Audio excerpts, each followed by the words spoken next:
What's going on, everybody? Welcome back to the channel. As you know, sometimes I get completely out of my element, getting into things that I've never dealt with that much, and today is no different. What you're looking at here is an LS3 style cylinder head that is being brought out by none other than AFR. I think this is their new Enforcer casting, and it's not even on their website. They sent it to David and myself to do some testing with it. When David brought up testing, I knew exactly what we needed to do, and that's get up with my buddy Sammy Pasour. He's an LS nut, okay? Just putting it to you simple. You hear that, Sammy? I won't hold that against you.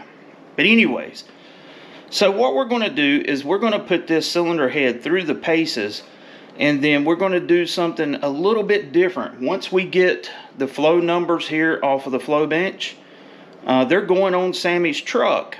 Well, we were going to have to flow test this particular cylinder head, but AFR is sending David another head so that we can cut it up, flow test it, port it, and see what we can get out of it. So now the plan has changed. We're just going to take these cylinder heads as they are to Sammy. We're going to put them on his work truck. His work truck already has a LS3 headed engine in it. This thing is bad. Check this out.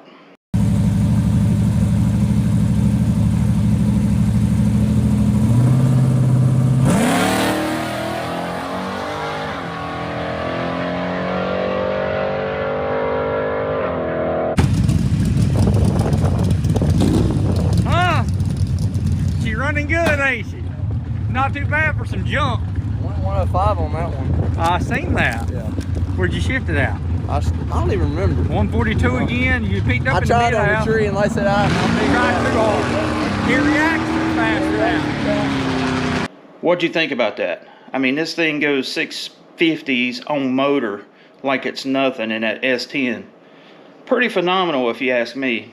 But what we're going to do is I'm going to talk a little bit about this. And just looking at this head, there's a lot of good things going on. An interesting fact, this has a smaller intake valve than as delivered on the stock LS3 heads. This is a 208 valve versus a 2116, and then that is a 160 exhaust.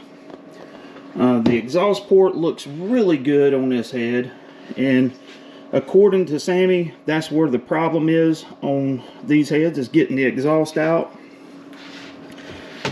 The intake runner has a really good form to it, and it measures out at around 239 cc's. I'll get you an exact measurement once the other head is here, but for now the main goal is get this head to Sammy and start getting them on work truck. So I just loaded up the cylinder heads and left David's house and headed to Sammy's right now. The cool thing about this project is we're going to get to see what the head does compared to the stock head on the flow bench, and what does that translate into at the drag strip. You know, I can't think of any other channels that do that kind of stuff. I mean, you know, you can either get dyno test or drag strip test, or, you know, but getting them all together, the only thing that would be different is if we had a dyno test. And luckily Sammy has baselined the truck at the wheels, and we know what it makes in its present state of tune, which is really good. Before I left David's, another variable that I wanted to check, and it's minute, I wanted to verify that the valve springs that come equipped on this head would be capable of handling Sammy's camshaft. I don't know the exact specs of what he's running. It's pretty healthy, but I also know that he's running the stock intake on it as well. I think that's pretty cool that we're getting to do this. So let's get to Sammy's, and then I'll show you the truck hopefully, and talk more about what we're getting ready to do.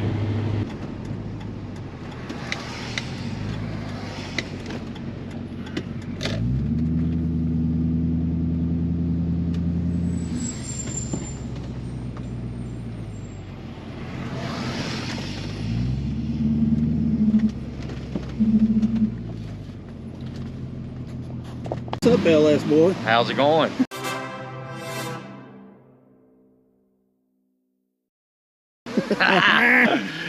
Let's see what we got in here. Look at these presents right here. Oh my God, Man, it's like I'm like a I'm like a kid in a candy store. look at that! It's Christmas in February. I'm telling you. Look at that sexy slow car right there. Nobody wants none of that.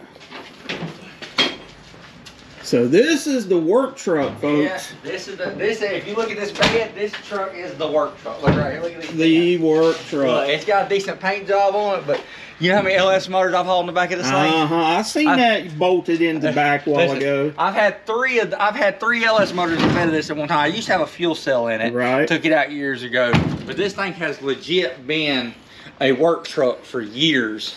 For me, like I drove it 4 or 5 years solid. This was my daily driver on it. And like I said, it's dewy out here and rainy. It ain't nothing special. It's always been the lowest dollar thing that we have to spend money on. Stock suspension stuff. It's a 416. It has a Liberty crank. It has some Cali's rods. It's got a CP piston in it.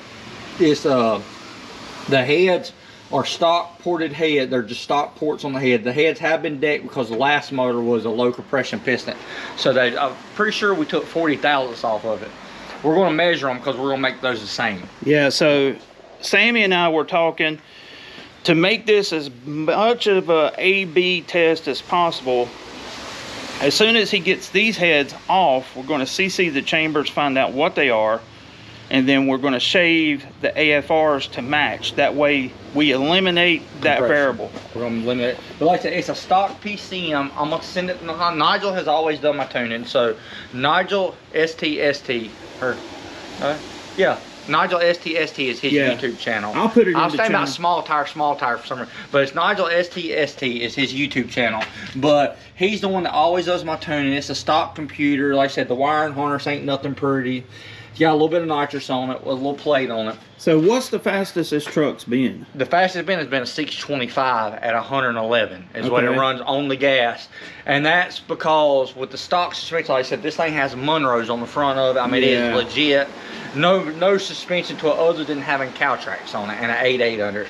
This thing had... Say that again, you got a Ford part on this thing? Yeah, so with this truck, Turbo 400, it's got an FTI converter in it. It was a Yanks converter FTI restalled. I don't even know the stall speed on it. I bought it secondhand. I bought it secondhand off Facebook Marketplace.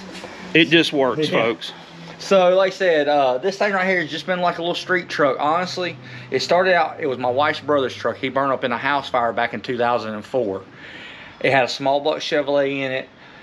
My father-in-law had just painted the truck at that time. He ended up selling it to a guy. It sat so long the paint had blistered on it. Really? I tracked it down in 2009, 5 years later, and found it. And I bought the truck for $1,500 because the fuel line on it was messed up and the guy couldn't drive it. Yeah. So I buy it, bring it home, get it running.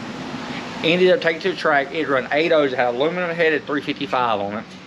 And it would run 8.0s at like 87 mile an hour.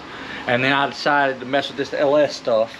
And about 2009, 2010, I put an LS in this truck and it went 820s. It went 826 at 85 mile an hour, but it was really nice to drive. Yeah. It changed the characteristics. Oh yeah, I bet so. So I put a 4L60 in it. I've had a 4L80 in it. I've had a T56. I've had a Turbo 400. I've had a Turbo 350 in it. Call it the mule truck. Everything but a 700 R4 I've had in this truck over the years. So I've had every gear from 273 to 456s in it. Right now it has a 355 in it with a Turbo 400. That's pretty good, streetable. Yeah, it's very streetable. It's the truck gets pretty decent gas mileage for what it is. It's a hot rod. It's fun. You can drive it to and from the track. How much does this thing weigh? The truck without nobody in it is 3,000. It's 2,800 pounds. 2,800 pounds. What I would give. What I would give. Plus whatever the driver is. It was when it had an iron block in it. It was 2,900. It was 2,960 with an iron block, full like a different exhaust and a few odds and ends I changed out on it here recently. But right now the truck, the last time I had it on the scale, was 2,800 pounds. As this configuration as it is. Okay, so I may have misspoke earlier in the video, I can't remember, but that is a Corvette style car intake, not a Trailblazer intake. I had the Trailblazer style intake on it, the bread box is what they're called. I've had it on there before. The truck run really well with it. When it had a 403 cubic inch motor in it, it run decent with that intake. And actually when I swapped to this intake, it gained horsepower, but it didn't go no faster at the track. It ran exactly on what, and then that motor ended up going, we found a ticket the other day, Cade, me and him was talking about, it went a 691 with the 403 in it with a slick on the back of it or whatnot. A Hoosier slick is what it ran. And like I said, we just put Hoosiers on it, took the pro brackets off and put Hoosiers on it. We were going to take it today to see what it would run. And it rained on us. But like I said, we're going to do a comparison of it and we're going to get a honest to God squared up way. I think it's going to be a good thing for everybody. Oh yeah, I'm looking forward to it because look at that full size truck. That's as I tell Jason Black, look at that full size truck. Oh my goodness. Those seat, I need to redo the seat in it, but honestly, like I said, it's a work truck. So it gets the job done. It does. And they got Jason Black scared to death. Scared to death. All right, folks. So now you know the game plan. We're going to let it unravel. We're going to get our tools out and start wrenching on this thing. You'll see plenty of it on Sammy's channel. Boost is my friend. And then I'm going to put Nigel's channel in the link down below too. So make sure you follow along on this thing to find out just how good these AFR Enforcer heads are out of the box. And then we're going to get to grinding on them and see what we can do. But I'm really curious because I have no idea how this is going to turn out. And that's what makes this fun. So until next time, this is Andy from Unity Motorsports Garage. And Bush is my friend. We appreciate you. Catch y'all later.